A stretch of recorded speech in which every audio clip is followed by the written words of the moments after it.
At this point, 61B lecture is over, by the way. Like, if you want to go, you can go. But this is actually my last lecture for the semester. Justin is lecturing the rest of the way. It's all optional fun stuff. But since this is my last chance to talk to you all, and also you all out in the recording in the world, I have a couple things I want to say, and I just want to make it clear that this is like only on my behalf. So like nobody on 61B staff knows about this. Like no one actually knows about this period. Like Justin, do you know what I'm about to say at all? Like a suspicion. Yeah, but like you don't, I haven't told you, right? Okay, so I just wanted to leave you with some thoughts about, like life and, what you've learned and what you can do what you can take forward from this class in general. And so that's what I want to, talk about. But again, this lecture is over. So if you want to go, you can go. You can just pretend that like I have left and then I just came back and this is a lecture hall that no one is using. So is that fair, right? Everyone knows lecture's over. You can go home. I'm not here as your instructor or whatever. I'm just some guy who found an empty lecture hall and is here talking. Is that fair? Okay.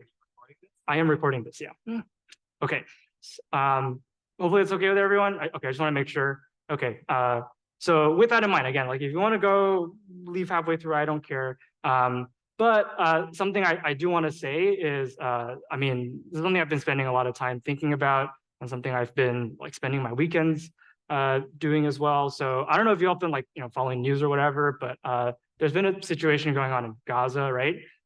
They've been, I mean, like the news stories that come out just like, break my heart, man. Like we see they've been like bombing hospitals, they've been bombing schools, they've been bombing, like they've been killing journalists, children, women. And the thing about Gaza, which I don't know how many, like, I don't know, maybe some of this, I had to learn as well and get informed too, but like, is everyone aware that like the Gaza Strip, you can't leave, right? Like this is not, oh, I can just, go somewhere else, whatever. Like there is a blockade happening there by the Israeli government, and it means that the people inside, they cannot leave. There's no option to go. There's no airport to leave. There are no boats taking people out. It is a closed, like open air prison is what people are calling it, because you can't leave, right?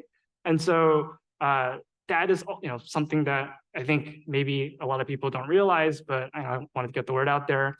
And something else is that because there's this blockade, resources can't go inside either, right? So this blockade means that the Israeli government gets to decide what goes in and out. And so they have stopped the flow of electricity. These people inside don't have power to power their hospitals or cook food. They don't have water. They don't have food. Like supplies are running out. There are hospitals that just can't function because they've been bombed or because there's no electricity to support it. And so the reason why I'm saying all this, by the way, and I'm sorry to throw all this emotion on you, but I'll link it back to 61B and why we're all here in just a moment. But I just wanted to make sure we're all kind of aware of the situation. If you're not, like literally just go on Google, like the horror stories I see every day, like they break my fucking heart, man. So I just wanted to just first make sure we're all aware of like what the situation is over there. And so at this point, I know that like people are about to come for my job. Like I was already told I shouldn't be doing this. And so before people come for my job or whatever, I need to dispel a couple of things. So I know like when I'm talking to my bosses or whatever, they're gonna be, oh, you didn't condemn Hamas or whatever. Okay, so like hopefully I have made it very clear that like I am not in favor of bombing innocent civilians in hospitals, schools, whatever, right? But I also do want to remind you all that that is not like, the attacks that happened in October are not an excuse to bomb people back. Like that's not how that works, right? You don't just say, oh, well, some people got bombed, so I'm going to bomb them back. Like, that's not how that works, okay?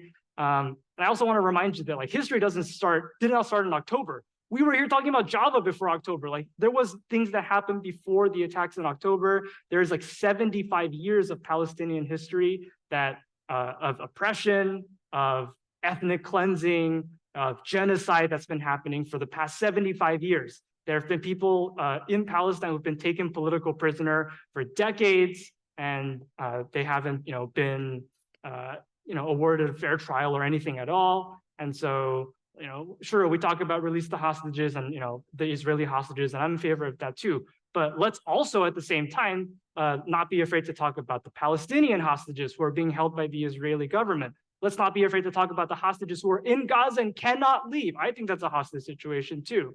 Okay.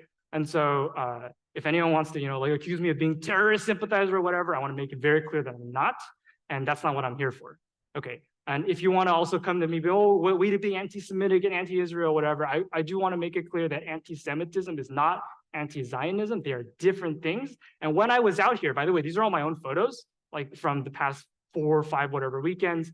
Like when we are out here, I'm not standing against, my Jewish brothers and sisters and siblings, but I'm standing with them because we say that we don't want this to happen again and not in their name. Okay, so I just wanted to get that out there in case, I get fired or whatever. I am not sympathizing with terrorists or anything that may be like interpreted that way or whatever. Okay, so I realize I just dropped a lot of stuff on you. And so now I want to bring it back to why this matters to you, why this matters to me. And so you're like, well, okay, like credit to you for saying this, but like this isn't the only thing that's happening in the world. Why haven't you talked about anything else that's been happening? And you know what, like maybe you're right. But one other thing that I really want to emphasize that makes this so important to us and makes it so that this is not something that's just happening to other people in the world who are, they're on the other side of the globe. Why does it concern me? Is who is funding this shit, right? Like the US is the biggest backer of Israel and its current bombing campaign in Gaza, okay? Like my fucking tax dollars are being used to fund the bombing of children, hospitals, schools, universities, okay, safe zones. And so as someone who is funding this shit, I think I have a right to say something against it, okay? Like I was not, I did not consent to using my money for this. You might say, oh, let's just go vote out the people who said this. But like, who do I vote for? I look in the Senate, they're voting like 97-0 to give Israel more funding in the Senate. And like 97-0 means everyone from like Ted Cruz to Bernie Sanders votes for it. Like, do you know how hard it is to get Ted Cruz and Bernie Sanders to agree on something? Are you kidding me? And they agree on this? Like, give me a break, okay?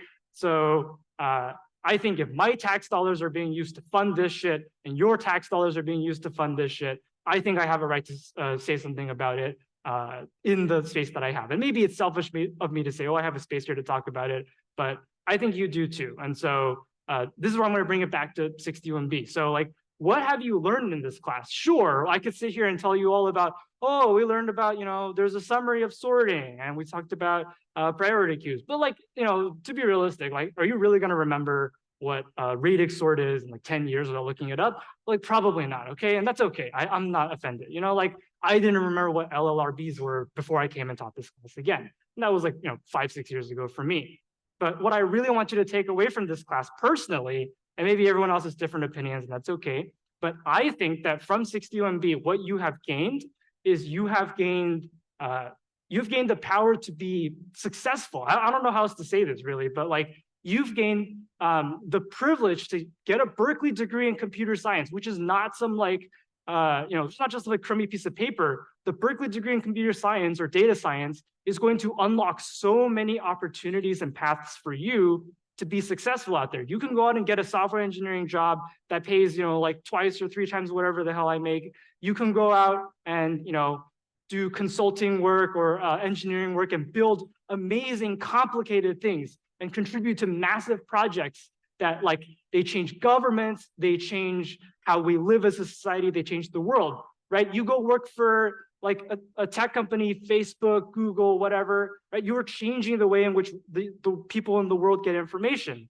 Or if you go out and say work for, work for the government or work for, I don't know, any of these like major companies, like, or go out and like design self-driving cars, you're changing the way that people get around, or you're changing, the world really, right? Like you have been given the power to go out and use everything you've learned in this class, the ability to like write all this complex code and manage the complexity and work with other people. You've been given the privilege and the power to go out and like change the world.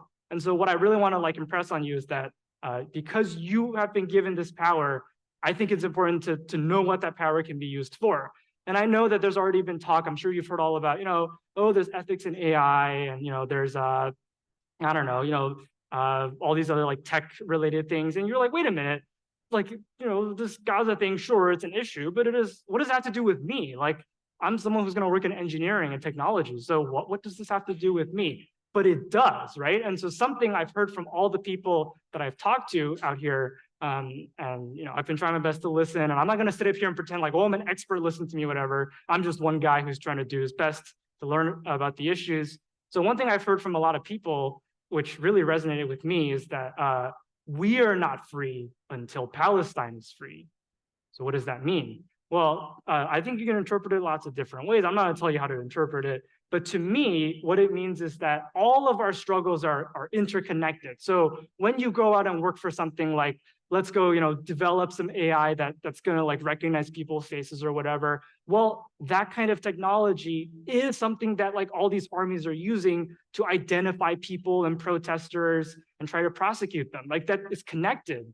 Or if you go out and work for social media companies, right? You're like, wait, that has nothing to do with, what does that have to do with all this stuff, right? I thought this is not related to me. I'm the CS major, like, get this like liberal arts crap away from me. But it's connected, because if you go out and work for some social media company, like think about all the disinformation we've been seeing about this conflict. We've been seeing, heck, even the fact that people are calling it a conflict and people think, oh, it's a war between two sides that have equal capability. Is not a war, it's a genocide. There's one side that is absolutely being wiped out and bombed indiscriminately. And I think that's something that's not getting out there. And as someone who designs social media platforms and you have the ability to go and change the way in which people receive information, you too have a big place in this struggle, right?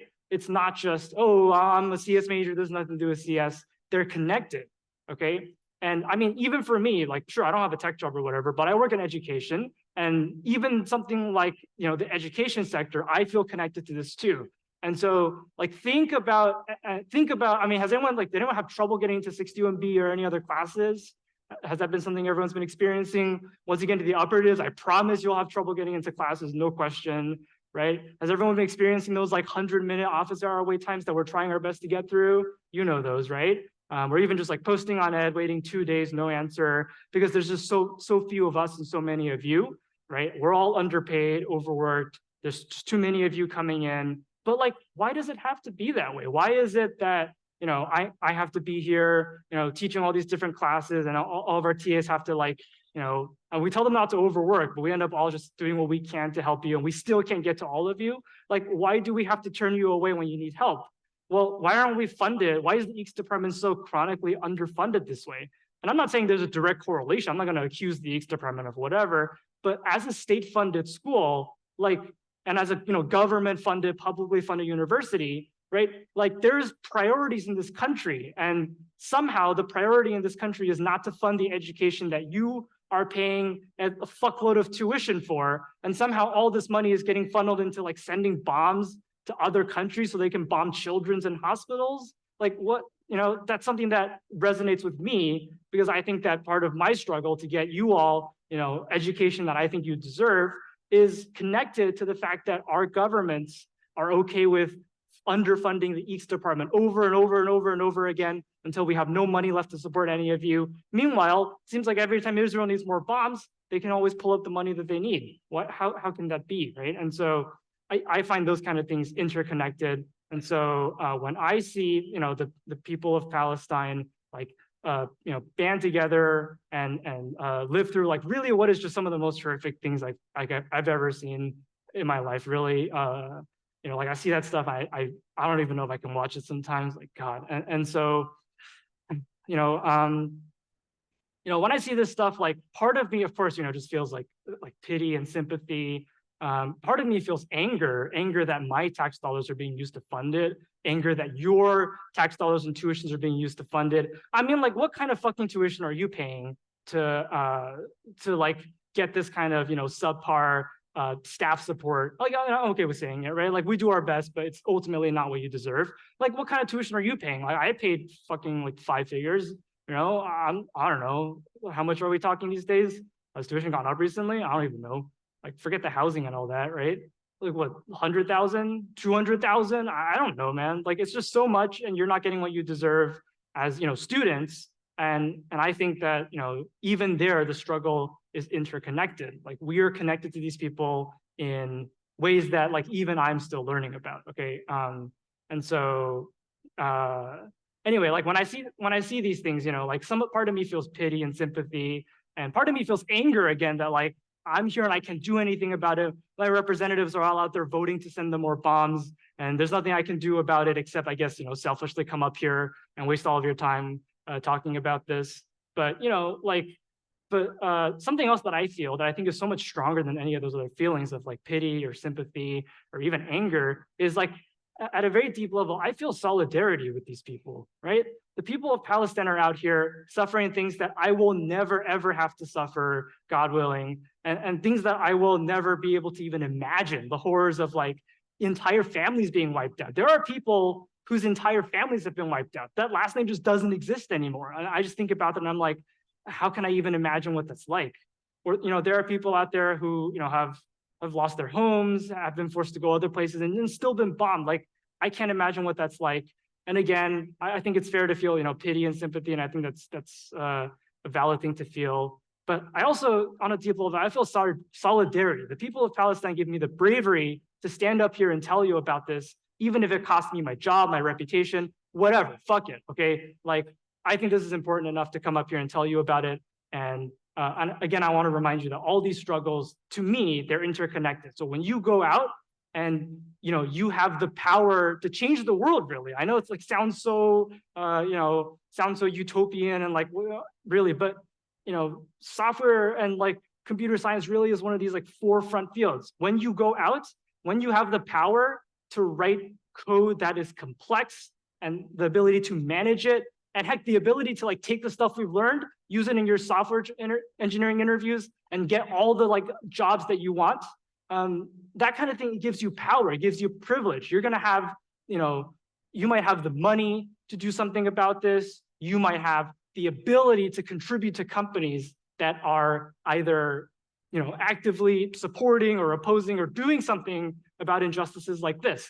And hey, maybe like 10 years down the line, there will be something else that comes up, and that's okay, right? I don't need you to remember any specifics struggle or whatever, but I want you to remember that this overall struggle for justice, for equality, it is something that we are all in together. And when you go out, with this power that we've given you, the power to, again, really like change the world with the ability to program and construct software that you've been given, I just want to remind you that like that power comes with a lot of responsibility. And I really hope that when you go out, you remember that even though maybe CS on the surface doesn't seem connected to all of this, it is all connected. I feel solidarity with the Palestinian people. I feel that they give me the bravery to say this as an educator, and I hope they give you the bravery to go out and take a stand for things like this and do what's right. So again, I know this wasn't super appropriate. If you want to like report me and get me in trouble for it, like fine, whatever. One other thing is like, I don't feel like I'm super qualified to talk about all this either. So at this point, we do have a little bit of time left. So if anyone in the audience feels like more qualified than me to talk about it and you would like the floor, again, Wheeler is currently an unbooked lecture hall. So if anyone wants to use this space, you can, but that's really all I want to say. So again, it's been a good semester. I'll still be around, of course. So yeah, no, thanks for coming to all the lectures. Appreciate it. Of course, it is, free Palestine all day, every day. And I want you to remember, that your struggle and the Palestinian people's struggle and all of our struggles are interconnected. And I want you to remember to feel that solidarity. So that's all I have. Thanks for your time. And I'll see you next time.